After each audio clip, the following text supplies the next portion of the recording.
Louvado seja o nosso Senhor Jesus Cristo, para sempre seja louvado. Olá, dando início à tríade de pregações sobre os relacionamentos, que a Missão de São Luís preparou com tanto carinho para vocês nessa semana especial, hoje nós vamos falar sobre o namoro, um tempo tão especial para todos nós. Eu sou Natália Anchieta, consagrada da comunidade de aliança na comunidade católica Shalom, na Missão de São Luís. Eu tenho 32 anos, sou servidora pública, sou solteira, porque ainda não concretizei o meu estado de vida, mas tenho um namorado. Por isso, tudo o que nós vamos falar aqui hoje também toca de forma muito concreta na minha vida. Vamos começar? Para darmos início a essa formação, eu queria lançar para vocês uma pergunta. Talvez uma pergunta provocadora. Por que você namora? E se você não namora hoje, por que você quer namorar? Qual o objetivo do namoro? E aí, você saberia me responder? Se você não sabe ou tem algumas dúvidas, não se preocupe. A gente achará juntos as respostas.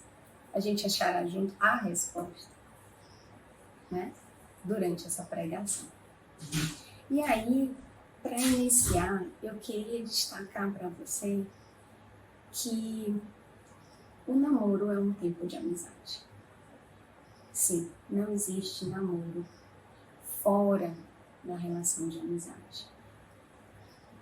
O namoro, ele é um tempo especial. E a amizade dos namorados precisa ser encarada como um carisma de Deus, dado por Deus, e por isso precisa ser cultivado, amadurecido, aprofundada, fortalecida, intensificada.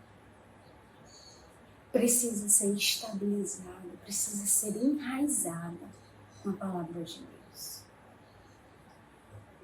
O namoro é um tempo de amizade, de descobertas, de discernimento, de decisões.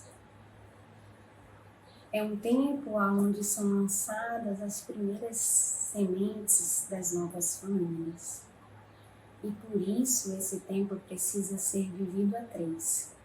Eu, Deus e o outro. Sim, é uma relação triangular. Não é uma relação que se fecha em mim e o meu namorado. Não. Precisa ser vivido nessa dimensão especial, que é a dimensão divina. Então nós vivemos eu, que me dou inteiramente a Deus, o outro que se dá inteiramente a Deus, Deus que se dá a nós de forma pessoal e também como casal, e nós que nos damos um ao outro. E para bem viver esse tempo do namoro, ele pressupõe um caminho de amadurecimento, um caminho de maturidade. Maturidade humana, mas também maturidade espiritual. E para crescer nesse caminho de maturidade, do e no namoro, esse caminho se compõe de 3 aspectos: o conhecimento de si, o autoconhecimento, o conhecimento do outro e a escuta amorosa de Deus. O conhecimento do outro é construído por meio das partilhas, convivência, pela sadia observação. Por isso, é preciso que tenhamos, desde o início, uma postura muito humilde e disposta a conhecer o outro, sem fazer julgamentos ou criar preconceitos em relação a ele, em relação à sua vida. O conhecimento de si e do outro só será possível, ou melhor, só serão possíveis, se você viver e deixar o outro viver de forma livre e na sua verdade. Conhecer o outro não é fazer dele uma idealização. A gente vai ver lá na frente que isso até faz parte do namoro, mas é uma etapa transitória. E também a gente não pode esperar que o outro seja um reflexo meu. Não, o seu namorado, a sua namorada é um ser criado e amado por Deus. É um ser único, que tem as suas qualidades, as suas potências, mas também tem as suas fraquezas, as suas feridas, os seus defeitos, tem a sua história, tem a sua educação. Ele é único. Por isso, desde o início, nós precisamos estar dispostos a mergulhar nesse mistério divino e sagrado que é o outro. Conhecer o outro e se deixar conhecer é uma graça, e essa graça precisa ser cultivada sempre no namoro. Eu diria mais, é uma graça que precisa ser cultivada sempre, em todo o tempo da nossa vida, porque nós vamos levar a nossa vida inteira para nos conhecer e também para conhecer o outro. É importante, na medida da liberdade do outro, conhecer a sua história, a sua família, a sua educação, os seus valores cristãos, morais, o que é importante para ele, o que ele quer, o que ele entende da vida, qual o sentido da vida. É uma troca.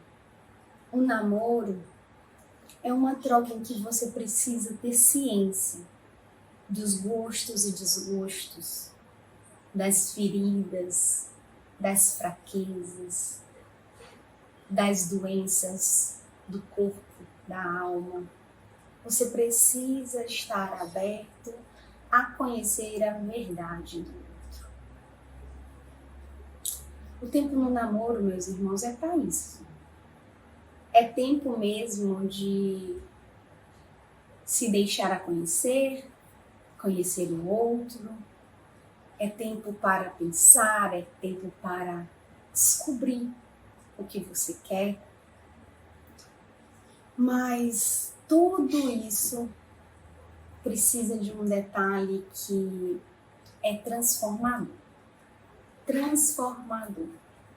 Tudo isso que a gente falou até aqui precisa ser vivido através da escuta amorosa de Deus. Porque, meus irmãos, tentar viver um namoro embasado nos valores do Evangelho, apartado da graça e da condução do Espírito, é fadar a um sucesso. Com nossas próprias forças, nós não vamos conseguir. Você pode até ser uma pessoa muito boa, você pode ser ótima, seu namorado, a sua namorada pode ser ótimo, mas terá um momento em que você precisará entender que você vai ultrapassar a humanidade dele para tocar naquilo que é divino. Precisamos da graça, precisamos do Espírito, precisamos escutar a voz de Deus. E aí, essa escuta amorosa de Deus, ela também acontece em duas dimensões. A pessoal e como casal. Pessoal. Como é que a gente faz essa escuta pessoal? Você e seu namorado são duas pessoas, certo? Então, cada um tem a sua relação pessoal com Deus. Cada um deve retirar um tempo do seu dia para a escuta de Deus, para rezar. E nessa oração você vai ouvir a Deus e vai se predispor a cumprir a vontade de Deus para a sua vida, de forma particular, pessoal. O seu namorado, a sua namorada, da mesma forma, fará exatamente o mesmo. Rezará e escutará de Deus o que Ele quer para a vida dele, para a vida dela. E lógico, na nossa oração pessoal, nós também intercedemos pelo nosso namoro. Nós intercedemos para que Deus possa realizar tudo o que Ele queira através do nosso namoro. Mas também essa dimensão da escuta amorosa de Deus deve ser vivida de forma comunitária, vamos dizer, como casal. Como, Natália? Ora, vocês vão escutar a Deus juntos, rezarão juntos para escutar e se deixar conduzir pelo Espírito Santo, de forma muito concreta, deixar que o Espírito Santo conduza o namoro de vocês. Assim se faz. E aí você pode me perguntar, Natália, mas com que frequência eu devo rezar? De forma pessoal, meu irmão, eu te aconselho a rezar todos os dias. Deus tem sempre algo novo a nos falar a cada dia. E de forma comunitária, como casal, vocês podem reservar um tempo na vida de vocês para rezar juntos. Esse tempo ele deve ser periódico. Mas qual a periodicidade? Não existe uma regra. Será uma vez ao mês, de 15 em 15 dias, uma vez na semana? Isso eu não sei. Vocês deverão combinar entre vocês essa periodicidade e buscar a fidelidade a esta oração. Vai depender muito do namoro, vai depender da fase em que seu namoro está, vai depender da sede de vocês pela escuta amorosa de Deus. Então precisam conversar entre si e definir esse tempo que vocês vão reservar para vocês como casal. E aí, se vocês ainda não fazem isso, comecem desde aí esse caminho de maturidade no relacionamento. Sentem, conversem, definam, estabeleçam uma meta, estabeleçam um compromisso com Deus e com vocês. Já é um belo começo de trilhar esse caminho de maturidade.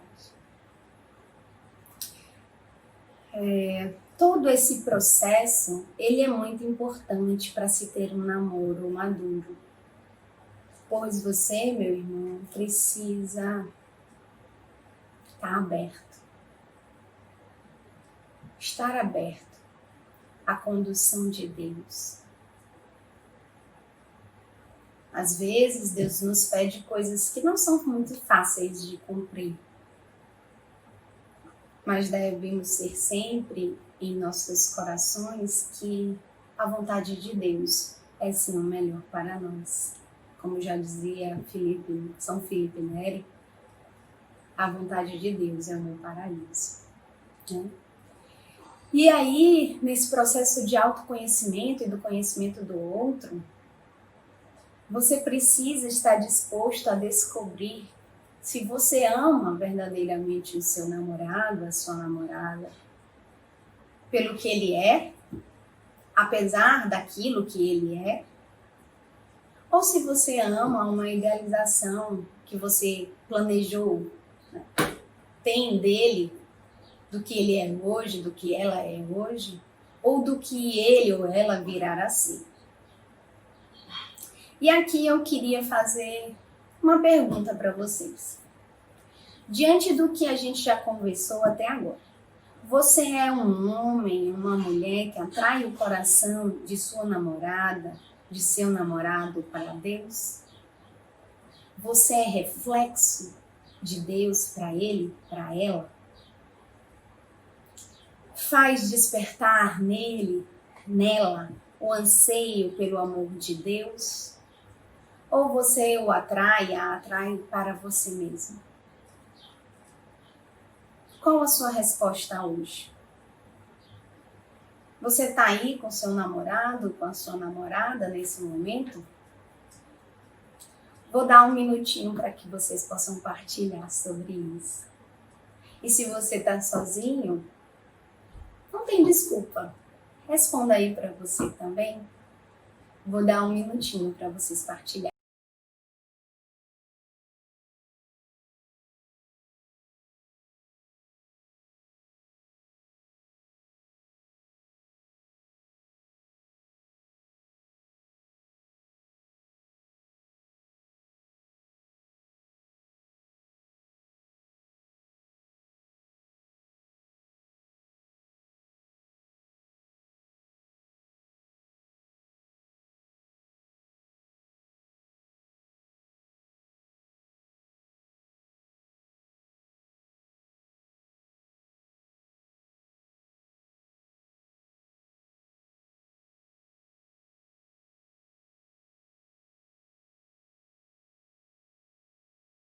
E aí, pensou?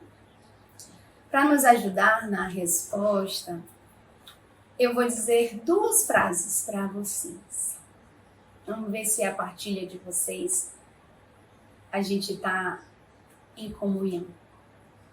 Só vive o amor quem o traz na vida. Não adianta dizer que ama o outro. Você precisa amá-lo em atos. Você precisa demonstrar esse amor. E outra, meu irmão, há mais alegria no dar do que no receber. Por isso, dê àquele a quem você diz amar o melhor que tem dentro de você. Dê o seu amor. E para viver esse amor na dimensão do namoro, precisamos entender 2 realidades. A primeira é que o seu namorado, a sua namorada, não é o seu esposo, não é a sua esposa.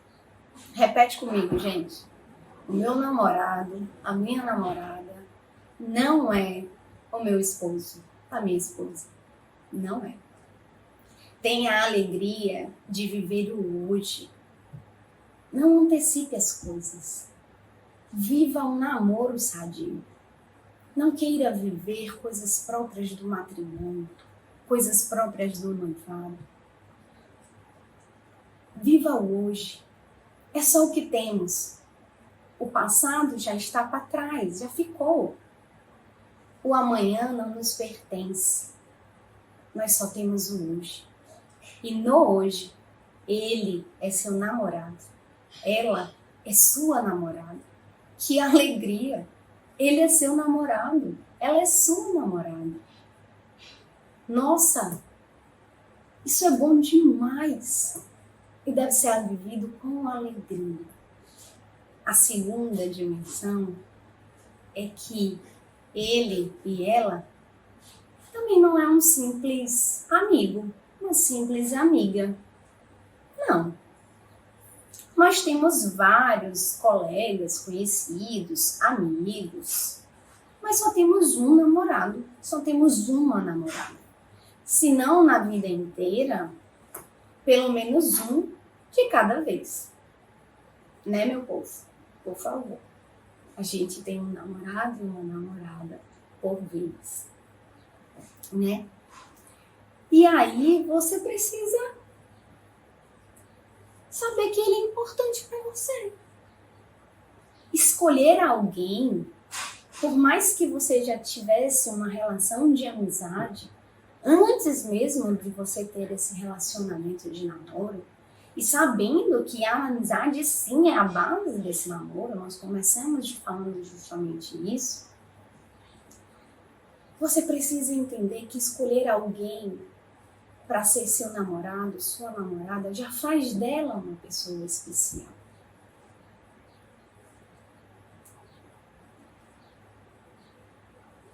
Vocês concordam comigo?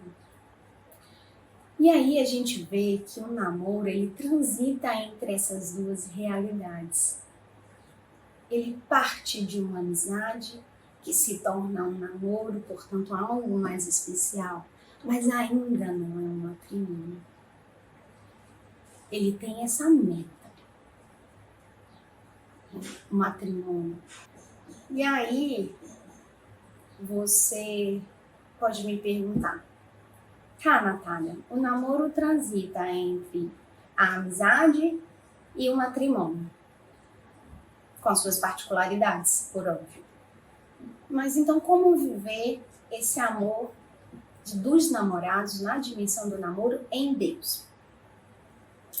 Bem, o homem e a mulher são chamados a viver a graça da complementaridade.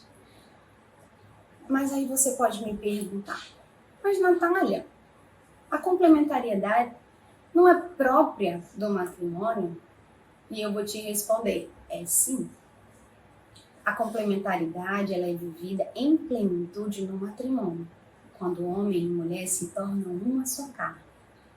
Mas Deus permite no namoro que essa graça da complementaridade seja vivida em certa medida, como uma escola, como um aprendizado. Sim, a vivência adequada da complementaridade no namoro faz parte do novo de Deus para o mundo. Faz parte do plano salvífico de Deus para o mundo. Certa vez, eu escutei uma frase que me marcou muito. Na verdade, eu não sei nem bem se ela foi dita com essas exatas palavras, mas foi como eu as guardei no coração. E aí eu queria partilhar com vocês. O homem encontra o seu lugar quando a mulher revela o seu valor. Eu vou repetir. O homem encontra o seu lugar quando a mulher revela o seu valor. Tendo no coração o novo que Deus quer criar no mundo, desde o namoro, homem e mulher devem estar bem instalados na sua condição sexual. Saber ser homem, saber ser mulher. E saber, sim, ter ciência de que somos iguais em dignidade. Fomos criados à imagem e semelhança de Deus, mas temos papéis específicos no plano de Deus, na salvação do mundo. Na verdade, a condição de homem e mulher deve ser vivida de forma saudável em todas as relações, em todos os instantes da nossa vida. Mas aqui eu me refiro especificamente na dimensão do namoro. É preciso que o homem saiba o seu papel de homem dentro do relacionamento. É preciso que a mulher saiba o seu papel de mulher no relacionamento. Essas diferenças entre homens e mulher, elas são ótimas. Elas são graças, elas são presentes de Deus para nós. E elas devem ser exercitadas desde o namoro. E para bem vivê-las, para crescer nessa dimensão, nós podemos nos utilizar, por exemplo, da vivência dos conselhos evangélicos, pobreza, obediência, castidade. Nós podemos nos valer dos exercícios das virtudes cardeais e teologais, de livros específicos sobre sexualidade, afetividade, sobre a condição de ser homem, ser mulher, sobre a doutrina da igreja. Nós podemos buscar materiais publicados pela igreja, encíclicas, cartas. Nós podemos fazer cursos. Precisamos buscar esse conhecimento. Precisamos nos dispor a crescer nessa dimensão. Muito da desordem do mundo hoje se dá pela não ordenação do homem e da mulher, pela condição fragilizada do homem e da mulher no mundo. Há uma grande confusão entre o que é ser livre e o que é aceitar a nossa condição ontológica, a nossa condição de ser homem e mulher, que é dado por Deus e faz parte da nossa identidade. Busquemos crescer, né, nessa dimensão.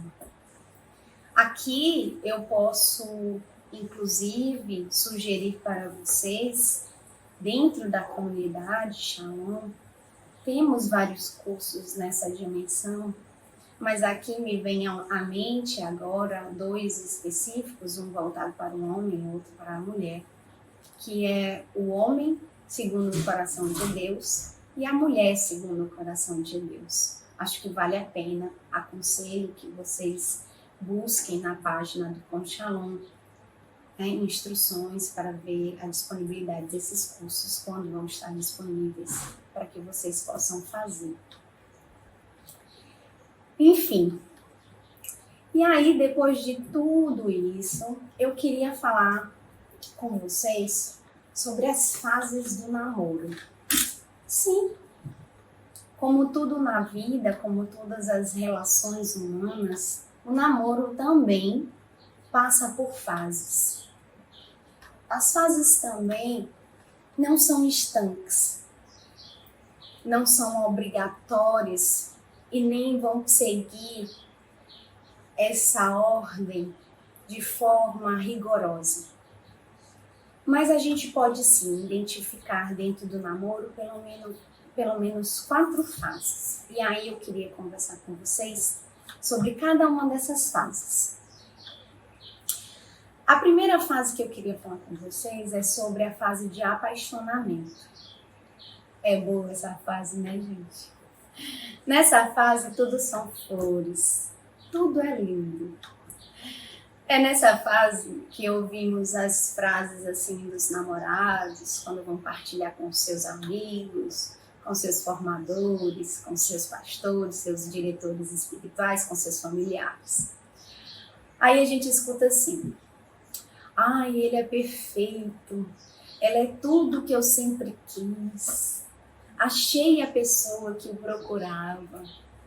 No namoro a gente fala muito isso, né? Quando a gente conhece alguém, quando a gente está apaixonado. Aqui, as emoções estão assim, à flor da pele. Tá tudo um turbilhão, os sentimentos estão tudo. É como se a gente tivesse assim, ó. Os sentimentos, as emoções, os hormônios estão tudo aqui. Lá em cima, tá tudo à flor da pele. Nesse tempo, os casais querem sempre estar juntos, sentem saudade, é aquela coisa, passar o dia inteiro juntos. Mas quando vão para casa, liga, arruma uma desculpa para ligar, quer saber se chegou bem em casa, como foi o trajeto da onde a gente estava para poder chegar em casa, se tem alguma novidade. Às vezes liga só para dizer que já está com saudade, que quer ver no outro dia, enfim. E aí, nessa fase, o que acontece? Nessa fase predomina a atração. Natália, ela é uma atração só sexual? Não, ela é uma atração. Você olha o outro por inteiro e tudo nele te agrada. Ele é perfeito. Ela é perfeita. A atração, ela é mútua. Um corresponde à atração do outro. Esse tempo, gente, é maravilhoso. Essa atração justamente mútua que vai diferenciar o seu namorado do seu amigo. Você olha para o seu amigo, você olha para a sua amiga e você não sente esse frio na barriga, você não sente esse frenesi dentro de você. Mas quando você olha para o seu namorado, para a sua namorada, assim, você olha. E por que essa fase é tão maravilhosa? Essa fase é maravilhosa porque nós temos o novo. Tudo é novidade. Nós temos o novo do beijo, nós temos o novo dos carinhos próprios do namoro, nós temos aquele abraço apertado, nós temos a saudade, nós temos aquela idealização. Eu quando eu estou atraída pelo outro, na verdade eu estou idealizando ele e ele está me idealizando. Mesmo que você tivesse uma amizade antes com esse seu namorado hoje, com a sua namorada hoje, é diferente, não é? Teve uma hora assim que a chave virou, não foi? E aí você estalou, assim, os olhos brilharam e você virou e disse assim, epa, alguma coisa aqui tá diferente. Acho que eu tô gostando dele. Pronto, essa é a fase do apaixonamento. Essa fase, ela dura um tempo. Dura, mas ela não pode demorar muito tempo. E nessa fase, meus irmãos, como a gente está muito à flor da pele, nós precisamos ter cautela. Nós precisamos ser prudentes. Porque todos esses sentimentos que nós temos, eles são bons, óbvio. Eles são bons, são ótimos. Na verdade, são dons dados por Deus, tudo que sentimos. Os sentimentos, as emoções, elas não são ruins por si próprias. É o que nós fazemos com elas que transformam elas em boas ou ruins, em sentimentos bons ou ruins. E por isso, nessa fase, nós precisamos sim ter cautela, pedir a graça do discernimento, para que nós não avancemos sinais, não pulemos etapa, não provoquemos feridas no nosso namoro. Porque essas feridas, elas podem parecer hoje para você até momentos prazerosos, mas na frente você vai ver a lacuna. A lacuna que isso provocou no seu relacionamento. E aí, como eu disse, essa fase ela dura um tempo e depois é normal, gente, e é esperado que você passe para uma nova fase, para que você inicie uma nova fase. E aí essa fase eu chamei aqui na pregação da fase esfriou. É aquela fase em que os casais de namorado começam a sentir que as coisas acalmaram. E muitos, talvez porque não mergulharam ainda nesse conhecimento de si e do outro, acham que esfriou o relacionamento. Mas a gente vai ver que não esfriou, não. Aqui a gente escuta muitas frases. Acho que caiu na rotina, ele trabalha demais, não tem tempo para mim, parece que ela não era bem aquilo que eu pensava, parece que não sinto mais aquela atração inicial, e por aí vai. Aí aqui, aquele novo lá do começo, já não é mais novidade, já é o nosso ordinário. E meus irmãos, é natural do homem ser insaciável. É natural da condição humana o homem sempre buscar algo mais. O que a gente precisa saber o que era esse algo mais. A natureza humana, ela anseia pela eternidade. Ela anseia pelo sagrado. Ela anseia voltar de onde veio. Só que nós, na nossa humanidade ferida pelo pecado, muitas vezes não conseguimos reconhecer isso. E a gente quer mais, quer mais, quer mais do outro. Aqui, na verdade, o que acontece é a ordenação das coisas. O tempo vai ordenando as coisas. Vai deixando as coisas mais suaves. Vai deixando as coisas mais ordinárias, normais. Vai trazendo ar de normalidade para o nosso namoro. Aqui é natural que nessa fase a gente vá também nos desarmando. Natália, vai se desarmar por quê? A gente se armou lá no começo? A gente se arma no começo do namoro? De certa forma, sim. Aqui nessa fase é como se o véu da idealização lá da primeira fase é como se ele fosse caindo. Eu não estou dizendo que na primeira fase do namoro existiam personagens, eram fantoches. Não, não é isso. Não se trata disso. Aqui, na verdade, o que acontece é que quando a gente conhece o outro e se atrai pelo outro, quando a gente está iniciando uma relação, é natural que nós queiramos mostrar aquilo que nós temos de melhor, aquilo que vai agradar ao outro. E aí muitas vezes nós camuflamos, escondemos, de forma às vezes inconsciente, os nossos defeitos. Faz parte do processo de conquista.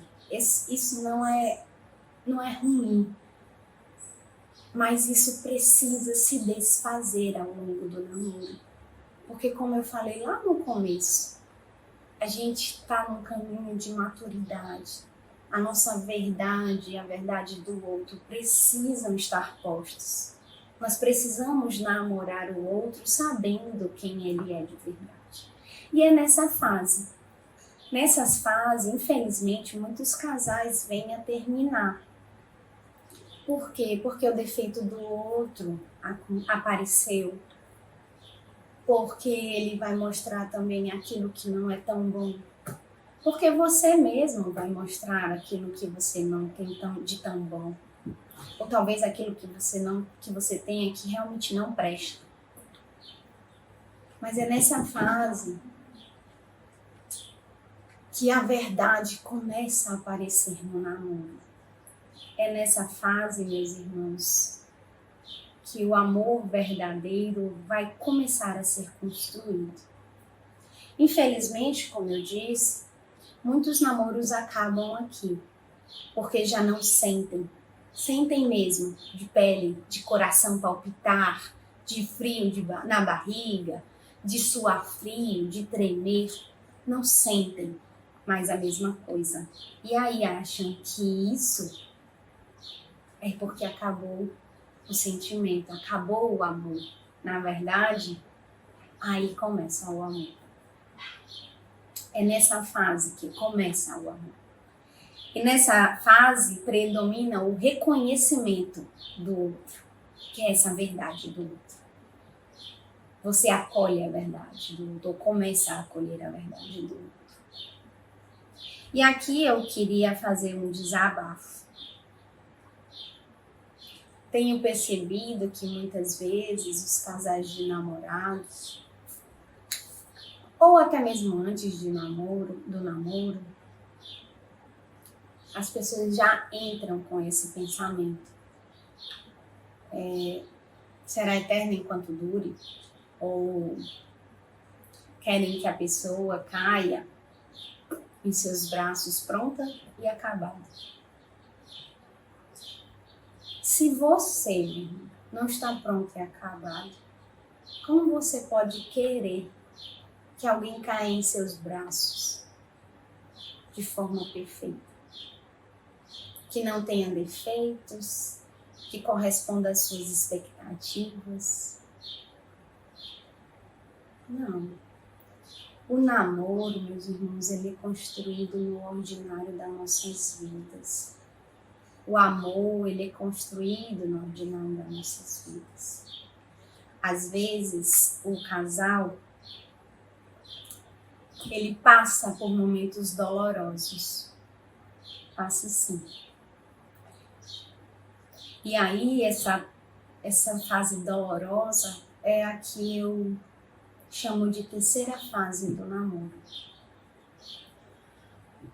Muitas vezes já feridos, já cansados, já desgastados, entramos nessa terceira fase do namoro, que eu chamo inclusive de estamos desgastados.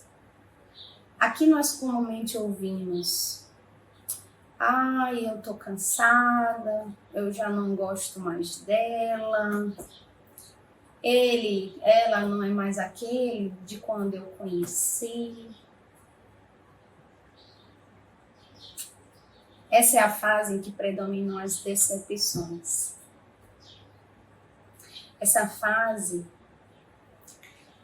ela é dolorosa, mas se vivida em Deus, ela é talvez a fase decisiva no namoro. Aqui sim é momento de se decidir se você termina ou não esse namoro. Aqui sim é uma fase de transição para a quarta fase, que é a fase de decisão. Mas antes de eu falar da decisão, eu queria fazer assim um desabafo com vocês.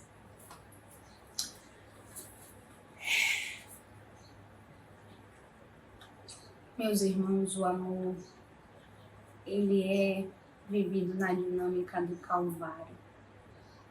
Sempre. O justo deu a vida pelos injustos. Você acha mesmo que você pode viver um namoro fora dessa dimensão de cruz e ressurreição? Ai, ai. Nada nessa vida é construído de forma saudável fora dessa dimensão de morte, cruz e ressurreição. Cruz, morte e ressurreição, perdão. É assim a nossa vida de cristão. É assim que são construídas as relações de amizade, é assim que são construídas as relações de namoro, de noivado, de casamento. É essa a dimensão que circunda toda a nossa história. O amor do casal se constrói todos os dias e muitas vezes dói.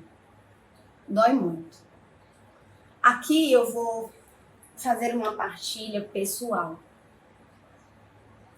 Eu namoro há um pouco mais de 7 anos. Todos eles vividos com a graça de Deus dentro da comunidade.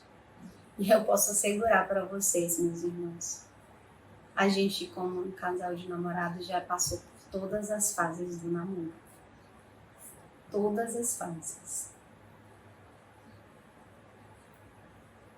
E eu posso te assegurar que as dores vividas dentro do namoro em Deus são transformadoras. As experiências que a gente vive no namoro, boas e ruins, serão sempre para a nossa maturidade. Então, se vocês acreditam, através do diálogo e através daquela escuta amorosa de Deus que a gente tratou lá no começo, que as dores vividas hoje no relacionamento de vocês são permissões de Deus para transformar o relacionamento e transformar vocês de forma pessoal, tenham fé. tenham esperança. Acreditem. Porque eu posso testemunhar para vocês que vale a pena. E aí, nessa dimensão do vale a pena, a gente vai na última fase do namoro, que é justamente isso. Vale a pena. É a fase de decisão. Amor é decisão. Amor é se decidir todos os dias pelo outro. E aqui nessa fase, o que predomina é a aceitação de si, na verdade, do outro, na verdade, e caridade, e a graça da esperança. Eu gostaria de citar para vocês, nessa parte, um trecho de um livro, esse livro aqui, Agora e para Sempre, Como Viver o Amor Verdadeiro. Ele é de Adriano e Letícia Gonçalves. Eles são missionários da comunidade Canção Nova. E aí eu queria ler para vocês um trechinho. Eu vou ler aqui no meu material, que já está certinho. A esperança é esta capacidade de viver as 4 características do amor verdadeiro, que tudo desculpa, tudo espera, tudo crê, tudo suporta. É por graça de Deus que podemos ir além das nossas fantasias e idealizações. É por graça de Deus que podemos perdoar e recomeçar. É por graça de Deus que podemos acreditar no coração do outro e com ele estabelecer uma aliança de eternidade.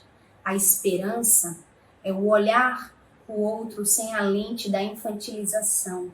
É olhar que de fato nele há muito do que você espera de ideal. Sem isso não há amor que dê conta. Mas o fato de vê-lo além disso te conduz a todos os dias se reinventar sem deixar de ser o mesmo. Amar verdadeiramente, meus irmãos, é isso. É estar disposto a compreender a si mesmo e sempre crescer no conhecimento do outro.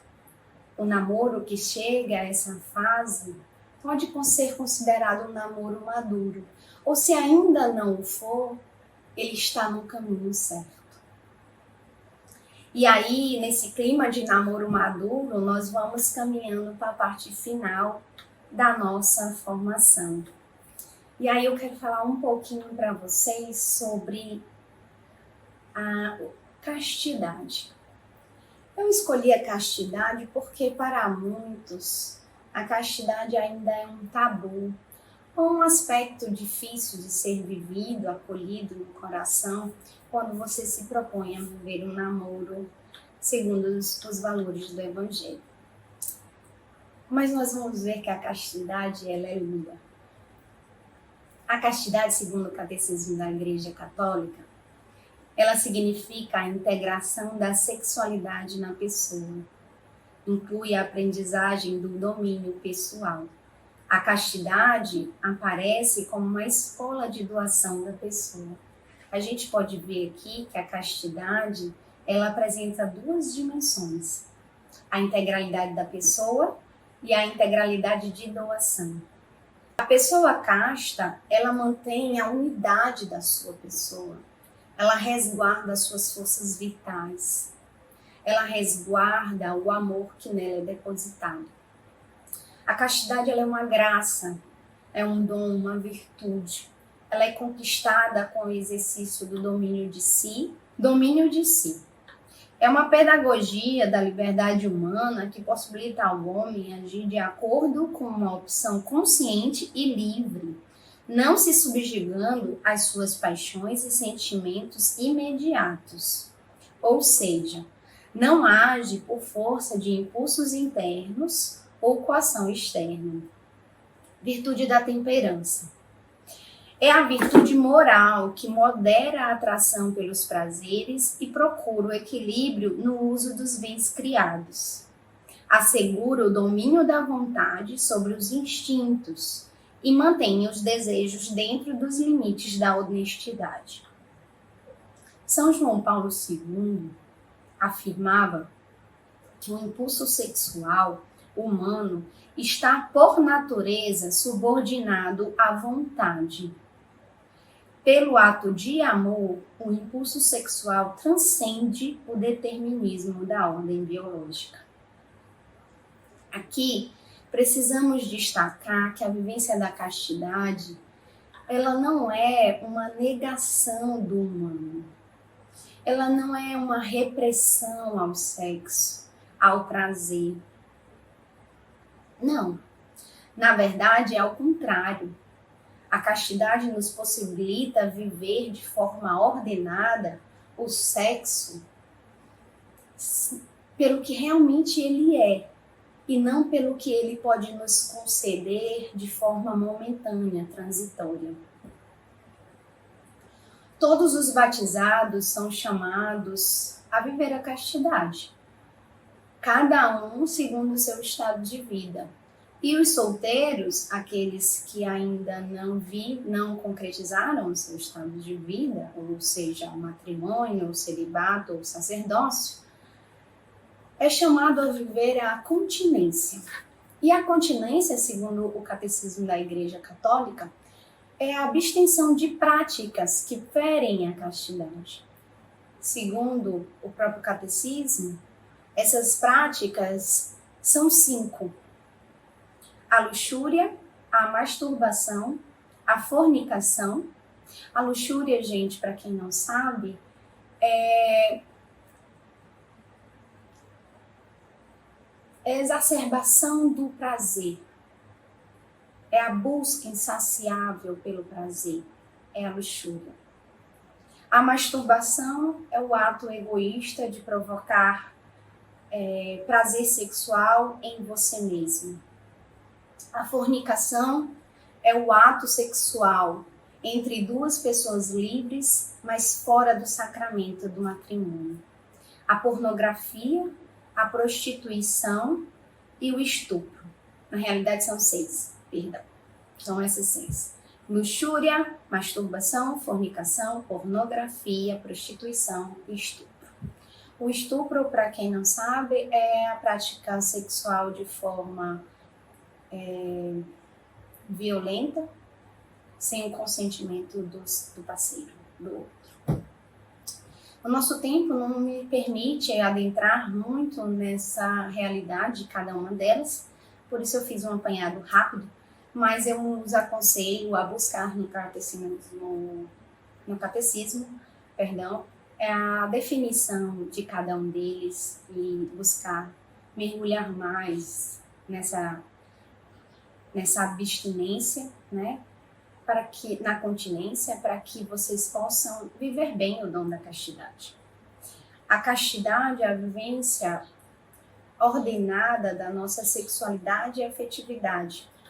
A sexualidade, ela está inserida na nossa identidade. A nossa sexualidade é ser homem ou ser mulher.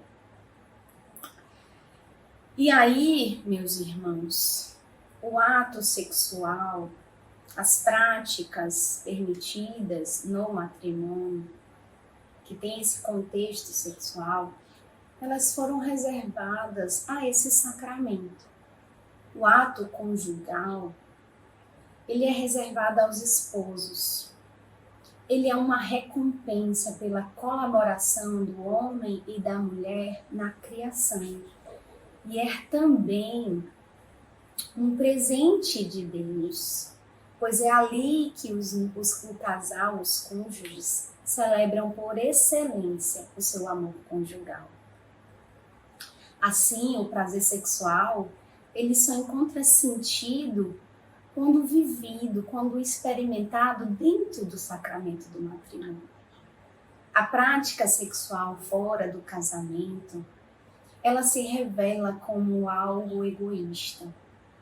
Por mais que você diga ao seu namorado, à sua namorada, eu te amo, eu te quero, eu não consigo esperar, na verdade você está transformando aquele que você diz amar em um objeto sexual, em um instrumento de prazer que passa. Deixa eu tentar explicar uma coisa para vocês do ato conjugal, ou melhor, do ato sexual.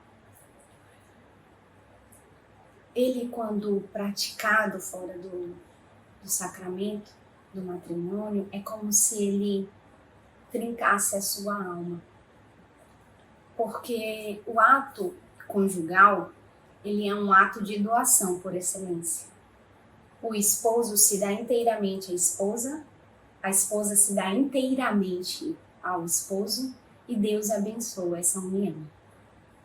Quando a gente pratica o ato sexual fora do matrimônio, o homem tenta separar algo que é inseparável. Ele tenta praticar o sexo apartado do seu aspecto transcendente. Isso não é possível, meus irmãos. Mas se você acha mesmo que você pode fazer isso, na verdade você está coisificando o seu namorado, a sua namorada. Mas aí você pode me perguntar, Natália, e se eu tô lá com meu namorado, com a minha namorada, e as coisas esquentaram e a gente mesmo sabendo disso, veio a cair, veio a praticar o ato, ou que não tenha tido ato sexual propriamente dito, mas tenha tido preliminares que não nos convêm no namoro, como você deve agir? Meu irmão, eu vou precisar te dizer. Minha irmã, eu vou precisar te dizer. Você está em pecado grave. Está. Mas nós temos o sacramento da confissão. Deus nos dá esse meio de arrependimento, de reconciliação com Ele. E se você caiu, se você praticou um ato sexual fora do matrimônio, e aqui para os solteiros, se você pratica com outras pessoas, isso também vale para você. Vale talvez ainda mais para você. Porque muitas vezes não tem nem sentimento, é um ato puramente do prazer pelo prazer. Mas também nos namoros, no namoro, a gente não pode fazer. A gente não pode usar o que sentimos como justificativa para a prática de um pecado. Mas o pecado, ele não é mais forte do que a graça.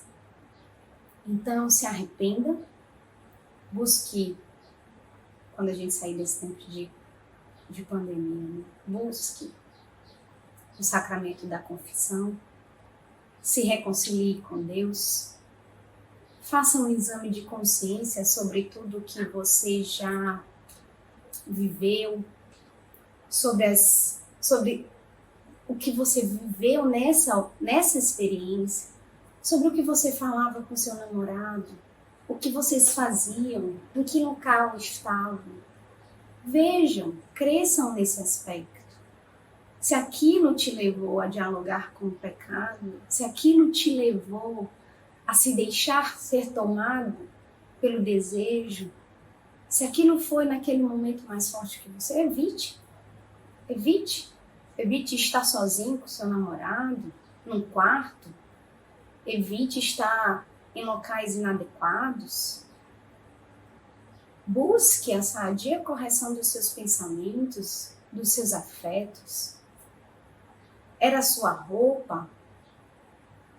Era o quê? Faça um exame de consciência, eu não tenho como saber o que te levou a cair.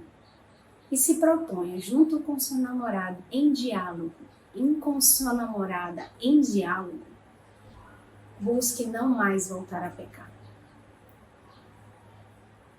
E aí, meus irmãos, para a gente finalizar, eu queria falar com vocês sobre aquela pergunta provocadora do início. E aí, agora você sabe me responder? Por que você namora? Por que você quer namorar? Por que o namoro existe? Qual o objetivo do namoro? E como resposta para essa pergunta, eu trago a voz do então Papa, hoje Papa Emérito Bento XVI, numa fala que ele deu aos namorados no Congresso Eucarístico Nacional em 2011. Ele fala assim: o verdadeiro amor promete o infinito. E ele ainda acrescenta: como namorados, estais a viver uma fase única que abre para a maravilha do encontro e faz descobrir a beleza de existir e de ser precioso para alguém, de poder dizer um ao outro: tu és importante para mim. Vivei com intensidade, gradualidade e verdade este caminho. Não renuncieis a perseguir um ideal alto de amor, reflexo e testemunho do amor de Deus.